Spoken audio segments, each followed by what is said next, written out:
नमस्कार साथियों। आज की अगर आप द हिंदू देखेंगे तो उसके पहले पेज में ही आपको ये वाली जो है वो लाइन दिखेगी कि India indices plunge as a trade war fears grip global market. ये पूरी पूरी जो अ, आप इतनी सारी जो है वो चार्ट देखकर घबरा जा रहे होंगे कि लग रहा होगा, और बहुत सारे टेक्निकल वर्ड्स हैं इकोनॉमिक्स के जो आपको परेशान कर सकता है। अच्छा, ये जो परेशान कर सकता है, ये सारे टेक्निकल वर्ड्स क्या क्या हो सकते हैं, जैसे कि हम रिसेशन को अभी समझेंगे, हम ब्लू चिप कंपनी क्या होता है उसको समझेंगे, स्मॉल और मिड कैप क्या होता है, निफ्टी क्या होता है, ट्रेड वॉर क्या होता है, और अलग अलग देशों की जो सबसे बड़ी बात है कि अलग अलग देशों के जो स्टॉक एक्सचेंज होते हैं, बेंचमार्क होते हैं, उन उनके नाम क्या क्या हैं। अगर आप यहाँ से देखना चाहें तो निफ्टी 50 जो है वो भारत का बेंचमार्क है। बीएसई सेंसेक्स भी जो है वो भारत का ही बेंचमार्क है। और यहाँ आप देखिए जो 500 जो इंडेक्स है वो कहाँ का बेंचमार्क है, कहाँ 500 अगर आपसे पूछ ले, आपके ऑप्शंस में दे दे, तो वो जो है यूनाइटेड किंगडम की बेंचमार्क आपको दिखेगी। कॉस्पी अगर आपको बोल दे तो ये साउथ कोरिया की है, ठीक है। और निक्की जो है वो किसकी है जो भाई साहब, तो ये है जापान की, ठीक है। और हैंग सेंग इंडेक्स जो है वो हांगकांग की है। और ये पूरी अगर आप पढ़ते हैं ना, तो इनसे ये पता चल रहा है कि ये जो यूएस की जो टैरिफ पॉलिसी है, इसके कारण जो है वो बहुत अधिक समस्या पैदा हो रही है, और जिसके कारण रिसेशन और सारी चीजें आ रही है। मैं इनके ऊपर आपसे चर्चा करूंगा। और सबसे पहले हम समझेंगे कि यहाँ जो ये वाले लाइन में, ये वाले पैराग्राफ में सबसे पहले जो रिसेशन लिखा हुआ है, रिसेशन कहने का मतलब क्या होता है साथियों। आपको पता है कि अगर आपकी कंट्री एक ऐसी कंट्री है जिस देश में अब जो व्यापार है वो बहुत धीमा हो चुका है, या लोग कम खर्च करने लगे हैं, लोगों को डर लग रहा है खर्च करने में, लोगों ने सेविंग करना स्टार्ट कर दिया है, या कंपनियां नुकसान में जा रही हैं, या नौकरियां कम होने लगी हैं, नौकरी है ही नहीं, अब विदेश से कैपिटल कम आने लगे हैं, कंपनी के प्रॉफिट कम होने लगे हैं, तो हम ऐसी स्थिति को रिसेशन यानी मंदी कहते हैं साथियों। अगर इसके पूरे डेफिनेशंस को देखें तो रिसेशन एक ऐसी आर्थिक स्थिति है जिसमें किसी देश की जो आर्थिक गतिविधि है, आर्थिक गतिविधि का मतलब क्या, कि किसी देश का उत्पादन, सेवाओं का, गुड्स का उत्पादन, रोजगार का, निवेश इन्वेस्टमेंट और व्यापार, इन सारे जो है उनमें लगातार गिरावट आती है। और तो हम कितने दिनों के गिरावट को रिसेशन कहेंगे, 1 साल, 2 साल, 4 साल, 5 साल, कब कहेंगे रिसेशन। देखो, आमतौर पे जब किसी भी कंट्री की जो जीडीपी में निगेटिव ग्रोथ जो है वो 2 तिमाही में दिखता है, यानी कि 6 महीने से किसी भी कंट्री की जो जीडीपी है वो लगातार घटती जाए, तो हम कहेंगे कि कंट्री में रिसेशन आ चुका है, ये कंट्री जो है वहां मंदी आ चुकी है साथियों। अब अगले लाइन पे चलते हैं। अगली बात हमने आपको कही थी कि ब्लू चिप कंपनी हम समझेंगे। और ब्लू चिप कंपनी जो है समझने से पहले आप ये समझिए कि ब्लू चिप जो वर्ड है ना, ये वर्ड कहाँ से आया साथियों। आपने पोकर गेम देखा होगा। पोकर गेम जो है वो ये वाली गेम होती है जहां आप देखते हैं कि आपने बहुत सारे मूवीज में ऐसे गेम्स को देखा होगा, यहां से ब्लू चिप शब्द लिया गया है। ब्लू चिप ऐसे गेम्स में जो ये जो ब्लू जो करेंसी है ना, इसकी अलग वैल्यू है, ये बहुत मूल्यवान वैल्यूज होती हैं, ठीक है। उसी से ब्लू चिप कंपनी आती है। ब्लू चिप कंपनी हम ऐसी कंपनी को कहते हैं जो बहुत पुरानी कंपनी है, जिनका पिछला बैक रिकॉर्ड बहुत अच्छा है, अच्छा प्रदर्शन आपके कंट्री में कर रही है, और इस ये जो है ये मंदी या संकट के समय में भी जो है आपके कंट्री में टिकती दिखती है। यानी कि मंदी के कारण जो है वो कंपनी रुक नहीं जाती, ठप नहीं हो जाती, कंपनी चलते रहती है, और कंपनी का प्रदर्शन इतना अच्छा होता है कि कंपनी अपने इन्वेस्टर के ऊपर ट्रस्ट बनाती है, कंपनी के जो निवेशक हैं उनको अच्छा प्रॉफिट होता है। यानी कि एक तरीके से अगर ब्लू चिप कंपनी को कहें तो ये ब्लू चिप कंपनी बहुत मजबूत कंपनी होती है। लोग ब्लू चिप कंपनी में इन्वेस्ट क्यों करते हैं साथियों, क्योंकि ब्लू चिप कंपनी में जो है वो कम जोखिम होता है। आप देखते हैं कि मंदी के भी समय जो ये कंपनियां हैं वो टिकी रहती है, तो इसमें इन्वेस्टमेंट जो है वो बहुत ही सुरक्षित रहता है, प्रोटेक्टेड इन्वेस्टमेंट होता है, लंबे समय में अच्छा रिटर्न जो है आपको मिलता है। अगर आप टाटा जो है वो ब्लू चिप कंपनी है, रिलायंस एक ब्लू चिप कंपनी है, अडानी ग्रुप की जो कंपनियां हैं वो ब्लू चिप कंपनी है, इन्फोसिस ब्लू चिप कंपनियां हैं। तो साथियों, इनमें मंदी में भी टिकाव होता है, और इसकी जो डिविडेंड इनकम है, डिविडेंड मतलब होता है प्रॉफिट, कंपनी में प्रॉफिट को जो है वो डिविडेंड कहा जाता है, तो डिविडेंड भी इसमें अच्छा मिलता है साथियों। स्मॉल और मिड कैप स्टॉक जो है वो क्या होता है साथियों, देखिए कैप जो वर्ड है ना, कैप वर्ड जो है इसका फुल फॉर्म कैपिटलाइजेशन से लिया गया है। कैप मतलब कैपिटलाइजेशन, कैपिटलाइजेशन का सीधे सीधे मतलब है कि औकात क्या है कंपनी की, वैल्यूज, मार्केट वैल्यूज कितनी है बाजार में, अभी अगर हम कंपनी को बेचे तो इसकी कंपनी की वैल्यू क्या है, तो वो कैपिटल स्टॉक होता है, समझे। तो इसी नाम को अगर हम आगे बढ़ाएं तो स्मॉल कैप कंपनी किसको कहेंगे साथियों, स्मॉल कैप कंपनी वो कंपनी है जिनकी जो मार्केट वैल्यू है ना, मार्केट कैपिटलाइजेशन है ना, वो बहुत कम होती है। और ऐसी कंपनियां बहुत कम होती है, यानी कि कितनी होती है, उसकी मार्केट कैपिटलाइजेशन जो है 500 करोड़ से भी कम होती है। अब वहीं मिड कैप कंपनी की बात करें तो मिड कैप कंपनी की जो मार्केट कैपिटलाइजेशन है वो आप देखेंगे कि 500 करोड़ से 20,000 करोड़ के बीच में होती है, ठीक है। तो स्मॉल कैप कंपनी 500 करोड़ से भी कम होती है, यानी कि ये कंपनी नई है, अभी तेजी से बढ़ रही है, लेकिन ये अगर बहुत ज्यादा मंदी जो है वो सह नहीं सकती, यानी इसमें रिस्क बहुत ज्यादा है, स्मॉल कैप कंपनियों में रिस्क बहुत ज्यादा है, ये बात आप समझिए। वही अगर हम देखें कि मिड कैप कंपनियां जो है वो स्मॉल कैप कंपनियां से तो बड़ी होती है, लेकिन ब्लू चिप से छोटी होती है, और इनकी स्थिति जो है वो स्थिर होती है, और ये डेवलपिंग भी होती है। तो एक तरीके से ये कंपनियां जो है वो मिड कैप कंपनियां कहलाएंगी, ठीक है।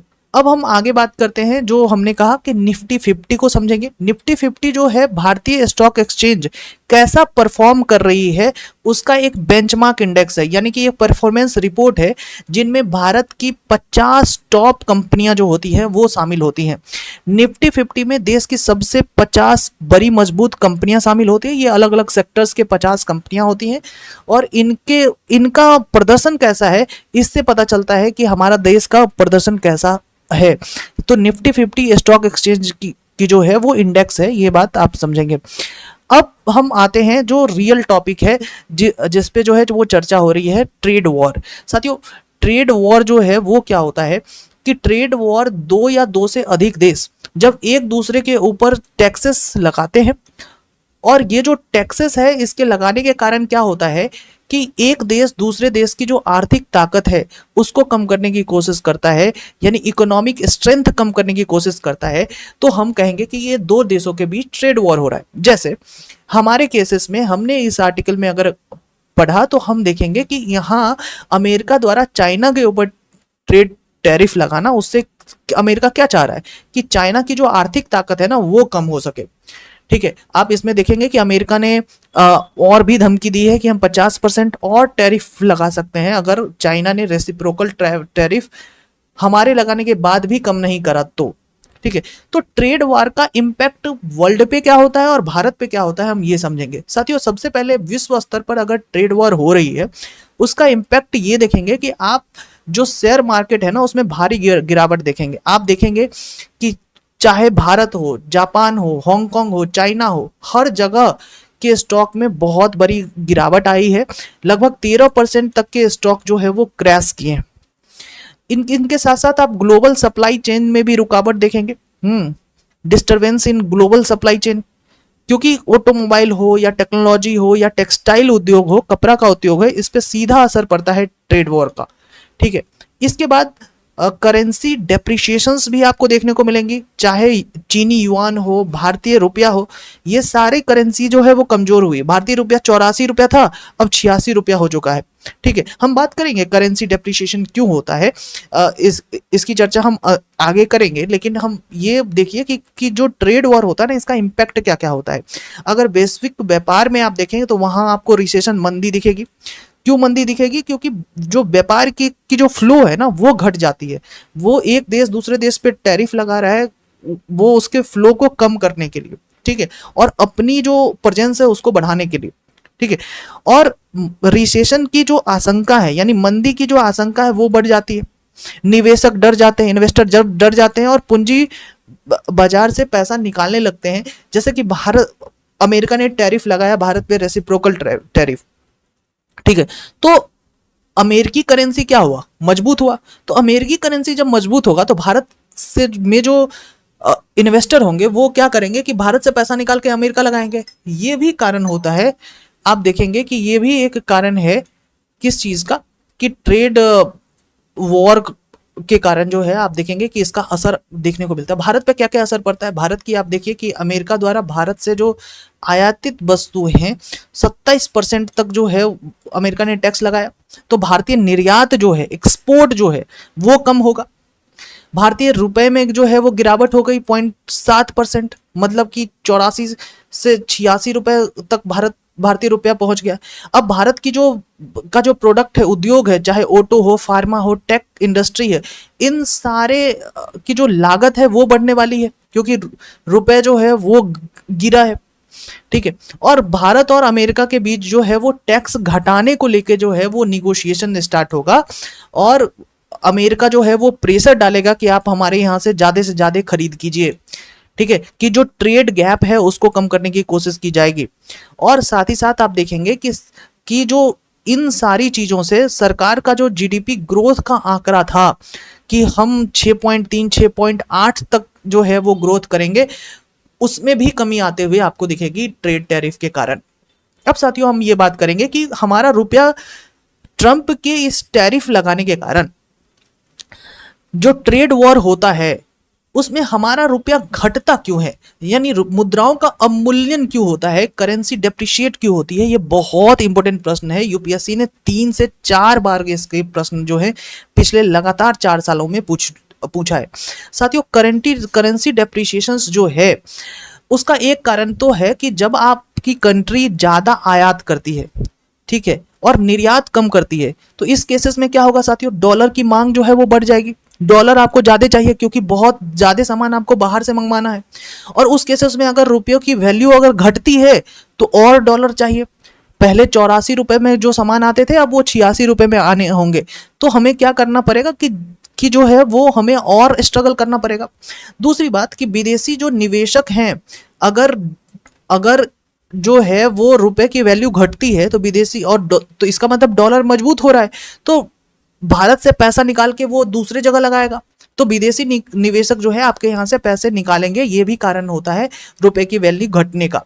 साथ ही साथ जो ट्रेड वॉर की स्थिति है, ट्रेड वॉर में जो सुरक्षित मुद्रा है, मतलब कि जो सिक्योर्ड मनी है, जो सेफ मनी है, उसके तरफ निवेशक जाता है। वो भारतीय मनी सबको छोड़ता है, वो डॉलर की तरफ भागता है क्योंकि ये उसको सेफ मनी समझता है।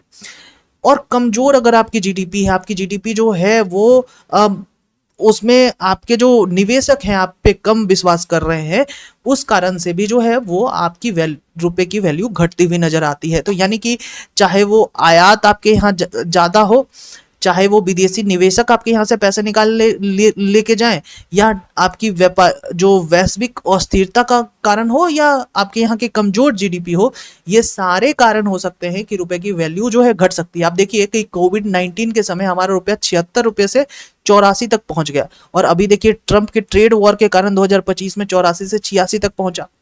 ठीक है, तो आप इस कारण से आप देखेंगे कि महंगाई बढ़ेगी, आयात महंगा होगा। तो ये सारे कारण हैं, ये सारे टेक्निकल टर्म्स हैं जो आप आज के पेपर से समझ सकते हैं। मुझे लगता है कि मैंने बेस्ट तरीके से आपको बताया है, और आप कमेंट कीजिए, बहुत अच्छा लगेगा आपको। Thank you.